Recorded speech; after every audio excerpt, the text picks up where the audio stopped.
Jesús hoy quiere también hacerte un llamado. Ven, sígueme. Deja todo y ven, sígueme.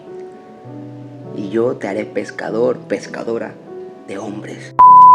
Vamos a seguir aquí. Recorría Jesús toda Galilea, enseñando las sinagogas de ellos, predicando el evangelio del reino y sanando toda enfermedad y toda dolencia en el pueblo. Ahora, aquí dice que Jesús, después de hacerle ese llamado a sus discípulos, comenzó una gran labor en muchas ciudades de por ahí de su alrededor. ¿Y comenzó la labor de qué?